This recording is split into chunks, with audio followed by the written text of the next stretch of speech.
ನಮಸ್ಕಾರ ವೀಕ್ಷಕರೇ, welcome back to my YouTube channel. ಇವತ್ತು ನಾನು ಗುಂಬಳಕಾಯಿ ಹುಳಿ ಮಾಡೋದು ಹೇಗೆ ಅಂತ ಹೇಳ್ಕೊಡ್ತಾ ಇದ್ದೀನಿ. ಅದಕ್ಕೂ ಮೊದಲು ನನ್ನ ಚಾನಲ್ನ ಇನ್ನೂ ಸಬ್ಸ್ಕ್ರೈಬ್ ಮಾಡಿಲ್ಲ ಅಂದರೆ ಇವಾಗಲೇ ಸಬ್ಸ್ಕ್ರೈಬ್ ಮಾಡ್ಕೊಳ್ಳಿ. ಪಕ್ಕದಲ್ಲಿರುವ ಬೆಲ್ ಐಕನ್ನ ಕೂಡ ಪ್ರೆಸ್ ಮಾಡಿ. ನಾನು ಹಾಕುವಂಥ ನೆಕ್ಸ್ಟ್ ವಿಡಿಯೋಗಳ ನೋಟಿಫಿಕೇಷನ್ ನಿಮಗೆ ಸಿಗುತ್ತೆ. ಗುಂಬಳಕಾಯಿ ಹುಳಿ ಮಾಡೋದಕ್ಕೆ ನಾನಿಲ್ಲಿ ಗ್ಯಾಸ್ ಮೇಲೆ ಒಂದು ಪಾತ್ರೆಯಲ್ಲಿ 1/4 ಪಾತ್ರೆ ಆಗುವಷ್ಟು ನೀರನ್ನು ಇಟ್ಕೊಳ್ತಾ ಇದ್ದೀನಿ. ನೀರು ಕುದಿ ಬಂದಮೇಲೆ ಇದಕ್ಕೆ ಕಟ್ ಮಾಡಿ ಇಟ್ಕೊಂಡಂಥ ಗುಂಬಳಕಾಯನ್ನು ಹಾಕ್ತಾಯಿದ್ದೀನಿ. ಅರ್ಧ kg ಆಗುವಷ್ಟು ಗುಂಬಳಕಾಯನ್ನು ತಗೊಂಡಿದ್ದೀನಿ.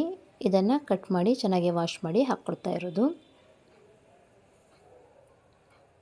ಇದು ಮೀಡಿಯಮ್ ಸೈಜ್ ಹೋಳನ್ನು ಮಾಡ್ಕೊಳ್ಬೇಕಾಗತ್ತೆ. ಇದು ಬೇಗ ಬೇಯೋದ್ರಿಂದ ಕೆಲವೊಂದು ಕರಗಿ ಕೂಡ ಹೋಗುತ್ತೆ. ಹಾಗಾಗಿ ಈ ಥರ ದೊಡ್ಡ ಸೈಜ್ನ ಹೋಳನ್ನು ಮಾಡಿಕೊಂಡ್ರೆ ಅದು ಅಷ್ಟು ಬೇಗ ಕರಗೋದಿಲ್ಲ.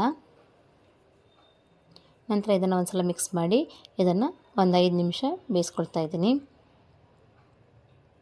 ನಂತರ ಮಸಾಲೆಯನ್ನು ರೆಡಿ ಮಾಡೋದಕ್ಕೆ ನಾನಿಲ್ಲಿ ಇನ್ನೊಂದು ಗ್ಯಾಸ್ ಮೇಲೆ ಪಾತ್ರೆಯನ್ನು ಇಟ್ಕೊಳ್ತಾ ಇದ್ದೀನಿ. ಇದಕ್ಕೆ 1-2 ಚಮಚದಷ್ಟು ಎಣ್ಣೆಯನ್ನು ಹಾಕ್ಕೊಳ್ತಾ ಇದ್ದೀನಿ. ಎಣ್ಣೆ ಬಿಸಿ ಆದಮೇಲೆ ಇದಕ್ಕೆ 4 ಚಮಚದಷ್ಟು ಧನಿಯಾ, ಅರ್ಧ ಚಮಚದಷ್ಟು ಮೆಂತ್ಯ, 1 ಚಮಚದಷ್ಟು ಜೀರಿಗೆ, 1 ಚಮಚದಷ್ಟು ಸಾಸಿವೆ, 1 ಚಮಚದಷ್ಟು ಉದ್ದಿನಕಾಳು, 1 ಚಮಚದಷ್ಟು ತಿಂಡಿ ಅಕ್ಕಿ, ಒಂದು ಅರ್ಧ ಕಪ್ ಆಗುವಷ್ಟು ಕರಿಬೇವು, ಒಂದು 8ರಿಂದ 10 ಕೆಂಪು ಮೆಣಸನ್ನು ತಗೊಂಡಿದ್ದೀನಿ. ಗ್ಯಾಸನ್ನು ಲೋ ಫ್ಲೇಮ್ನಲ್ಲಿ ಇಟ್ಕೊಂಡು ಇದನ್ನೆಲ್ಲ ಫ್ರೈ ಮಾಡ್ಕೊಳ್ತಾ ಇದ್ದೀನಿ.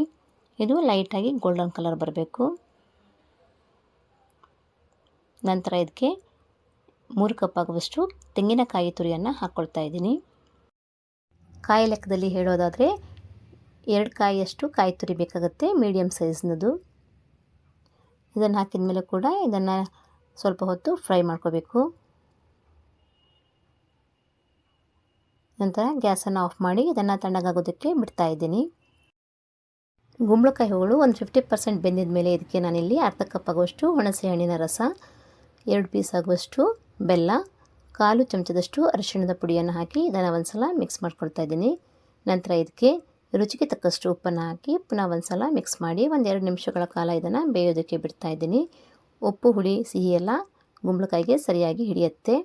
ನಂತರ ಇವಾಗ ಮಸಾಲೆಯನ್ನು ರುಬ್ಬೋದಕ್ಕೆ ಮಿಕ್ಸಿಗೆ ಮಸಾಲೆ ಸಾಮಾನುಗಳನ್ನೆಲ್ಲ ಹಾಕ್ಕೊಳ್ತಾ ಇದ್ದೀನಿ.